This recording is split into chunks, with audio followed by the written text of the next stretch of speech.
नमस्कार मित्रांनो, तुम्ही पाहत आहात माझी योजना. सरकारी योजना, शेतकरी योजना आणि रोजगाराच्या संधींबाबत विश्वासार्ह माहिती देणारे तुमचे स्वतःचे चॅनल. आजचा व्हिडिओ विशेषतः त्यांच्यासाठी आहे ज्यांना स्वतःचा व्यवसाय सुरू करायचा आहे, उद्योग वाढवायचा आहे, शेतीसाठी कर्ज घ्यायचे आहे किंवा महिला बचत गटाच्या माध्यमातून आर्थिक मदत मिळवायची आहे.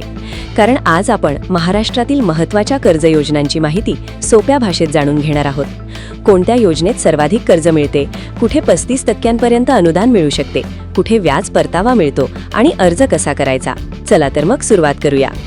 सर्वप्रथम बोलूया मुख्यमंत्री रोजगार निर्मिती कार्यक्रम म्हणजेच CMEGP योजनेबद्दल. नवीन उद्योग किंवा व्यवसाय सुरू करू इच्छिणाऱ्यांसाठी ही अत्यंत लोकप्रिय योजना आहे.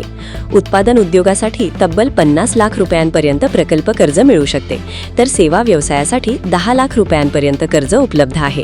यामध्ये सर्वसाधारण प्रवर्गाला 15 ते 25% अनुदान मिळू शकते, तर अनुसूचित जाती, अनुसूचित जमाती, महिला, दिव्यांग, माजी सैनिक आणि इतर पात्र प्रवर्गातील लाभार्थ्यांना 25 ते 35% अनुदानाचा लाभ मिळू शकतो.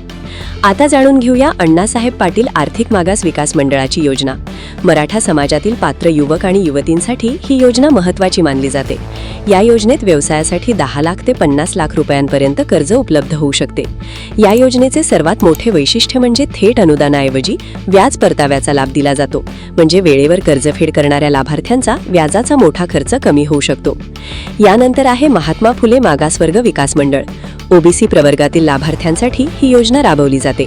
व्यवसाय, स्वयंरोजगार, सेवा क्षेत्र आणि लघु उद्योगासाठी विविध प्रकारची कर्ज सुविधा उपलब्ध आहे. कर्जाची रक्कम आणि अटी संबंधित योजनेनुसार बदलतात. तसेच अनेक योजनांमध्ये कमी व्याजदराचाही लाभ मिळतो. आता बोलूया महिला आर्थिक विकास मंडळ म्हणजेच MAVIM बद्दल.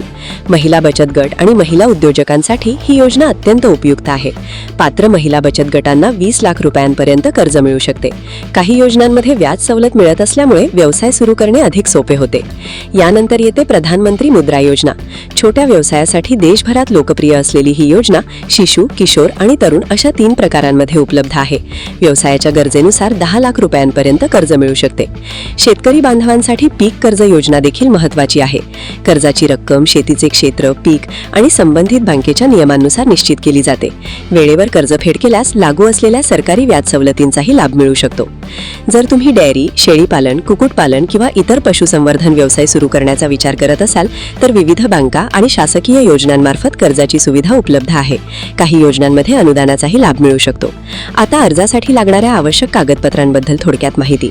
आधार card, PAN card, bank passbook, passport आकाराचा फोटो, रहिवासी दाखला, आवश्यक असल्यास उत्पन्न प्रमाणपत्र, जात प्रमाणपत्र, व्यवसाय प्रकल्प अहवाल आणि संबंधित व्यवसायासाठी आवश्यक परवाने तयार ठेवणे गरजेचे आहेत. एक महत्त्वाची सूचना: प्रत्येक योजनेची पात्रता, कर्ज मर्यादा, अनुदान आणि व्याज सवलतीचे नियम वेळोवेळी बदलू शकतात. त्यामुळे अर्ज करण्यापूर्वी संबंधित महामंडळ, विभाग किंवा बँकेकडून अद्ययावत माहिती नक्की तपासून घ्या. मित्रांनो, आज आपण महाराष्ट्रातील विविध महत्त्वाच्या कर्ज योजनांची माहिती जाणून घेतली. काही योजनांमध्ये 50 लाख रुपयांपर्यंत कर्ज मिळते, काही योजनांमध्ये 35% अनुदान मिळते, तर काही योजनांमध्ये व्याज परताव्याचाही लाभ दिला जातो. जर ही माहिती उपयुक्त वाटली असेल तर व्हिडिओला लाईक करा, आपल्या मित्रांसोबत शेअर करा आणि सरकारी योजना, शेतकरी योजना तसेच अशाच महत्त्वाच्या अपडेट्ससाठी माझी योजना चॅनलला नक्की सबस्क्राईब करा. धन्यवाद. जय हिंद, जय महाराष्ट्र.